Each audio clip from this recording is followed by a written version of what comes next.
Welcome to an out-of-the-box print and play tutorial. I haven't done a tutorial for a while, and I've just built Super Robo JetKaiser Z as a print and play. This is a game that is an entry in the 2025 solitaire board game competition.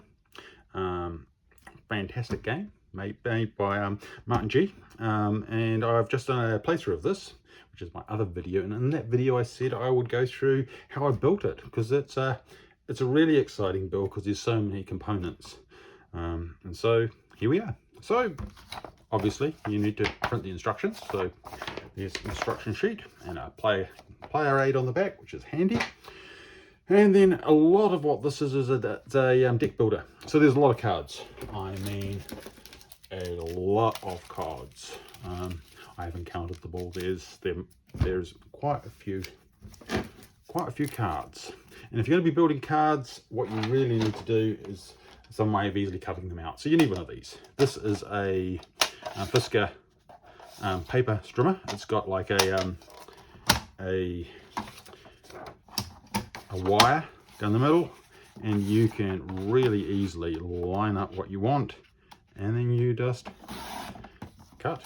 And in terms of being able to cut out cards, this is the main print and play tool that I use, because it is just so easy. I can do it while I'm watching TV or watching the news. You can just go through and you can just trim your cards out, particularly if they've got good guidelines, and super easy. And you get a nice clean cut every time, and you've got the wire. So if you're interested in print and play, getting one of those is essential, basically.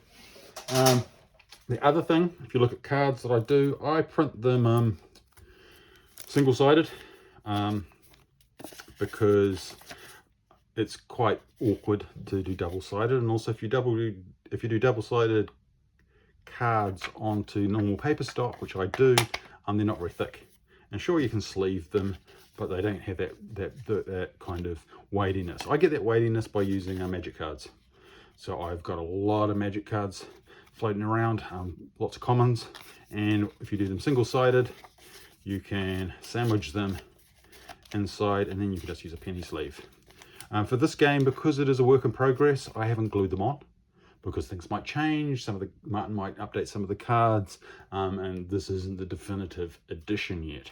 I do corner them because I do like corners, and if you're doing corners, this is a Neo Pro as a corner cutter, so it does 3 different types of corners.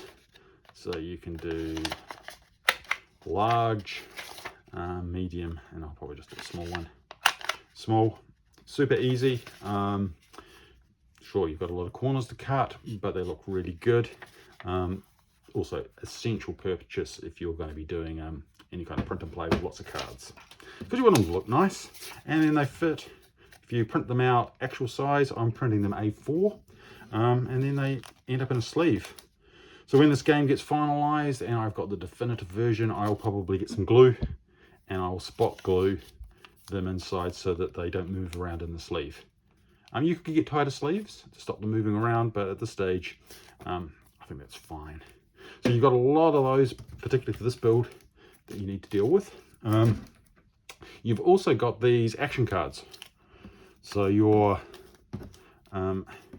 Beastie, which we'll look at in a minute, the Beastie board, you've got a whole lot of action cards and a whole lot of tactics cards. These are interesting side. They're small. They're small squares. These ones, again, I'll zoom this in. I've printed them single-sided, and I have used a bit of glue, spot glue, just to keep them in place. I guess if I was really keen, I would cut the little cardboard squares to give them that thickness, but they're fine. I bought these Game Genic sleeves. These sleeves are 5.4 centimeters, so 54 centimeter squares, and they fit perfectly into the sleeves. I rounded those corners as well, and you would get up with these nice little sleeves. And sure, they're a bit flexible, but they still shuffle. You can still shuffle them okay. And yeah, I don't mind them. So you've got quite a few of those. One of the neat bits of the replayability of this game is the different tactics and the different actions. There is a pile of these action cards that are there. There's also a whole lot of minions, so I think there's like 65 of these. So when you're buying your Gamegenic sleeves, you need 2 packs, because I think you get about 50 in a pack. That's probably the biggest expense, apart from a laminator, for this. Then the other thing you do is make some boards. And I've got the coin. So this is my beastie board. This is just laminated, rounded the corners. I'm kind of on 2 ways of whether I like laminated boards or not, because they are very slippy. So if you have cards that are sleeved on a board, they do move around really easily. I guess a better way to do it would be to, rather than laminate it, glue it on the card. So, you know, the card would give us more thickness, and you'd have that friction, so your cards wouldn't go sliding all over the place. And you'll see over here, again, you've got the body parts. I've just laminated that one again, and the cards are a bit slippy on there. So that's something to watch out for if you're on a surface that you might bump your cards. The other thing you've got is circular tokens. Circular tokens, I have those handily. There's a whole lot of new ones.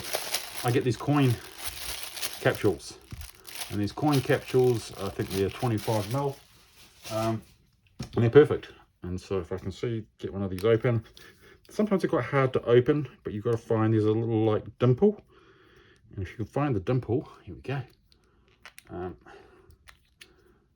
Let's zoom that in. That opens up, and I haven't. Oh, there you go. I've got a clipper for chopping out. I've got a Fiskar cutter that does circles, and so that cuts out the circle. I haven't been too great on the edges on that one. I haven't bothered gluing them, because if you stick them in the big side and kind of line them up, you put the small side in and locks it in, and you know, you get some really nice tactile tokens, which is good, because there's lots of those in the game. There's also a need for health tokens, excuse me, and energy tokens. I have rated my Terraforming Mars. I do like Terraforming Mars as a game, but also it's an awesome resource for print and play, because it's got lots of different tokens in it, and cubes. So that's where I'll get my cubes from. So you need quite a few of those, so that's handy. I've also got some counters that you can buy from pretty much any kind of education or school shop that sells counters for, you know, games for schools. They're really cheap, about $1 for a bag of those. I use those for mapping things out. And then we get to the big thing, the board, the playmat. And the playmat was probably the most difficult thing to build for this game. Everything else is pretty standard. The playmat is quite big, and it's quite hard to print, so I'll just take all the stuff off it. So the playmat itself, what I did is I got the full image, and then I printed it in 3 A3 sheets. And so if you load it into Adobe Reader, you can tell it to resize, and you can monkey with the sizes so that it prints it onto 3 sheets. And then those sheets I laminated, and then I taped, and then you get a nice little folded up board. So I get a tri-fold board. So this one is the full A3, these are partial A3s, and because these are partials, when you set the printing in Adobe, you can tell it how big you want the overlap to be. And you can see I've got quite a big overlap on the cards, and that just makes it really easy to line it up. So then what I do when I line it up, after I've laminated them all and I've rounded the corners, I put some sellotape. I'll do it one at a time. You put some sellotape on this side, so you line it all up, because this one's really easy, because, thank you Martin, it's got a whole lot of squares. So you can just line your squares up, make sure that it is right, put a spot of sellotape on each side, then close it up, then put your big line of sellotape along there, and then you can take these other ones off. And same with this side. So you put a spot, you line it up, put a spot of tape on there just to hold it, then put your big long line of sellotape on the back, and then when you open it up, you can undo it, and there you go. You've got a nice A3 foldable board. There we go. Lots of stuff. I think that covers everything. Yeah, I'll put a link to this game, which is work in progress, below. Yeah, but yeah, I cannot recommend this enough. These corner cutters are fantastic. Anyway, thanks for watching. Don't forget to subscribe and like.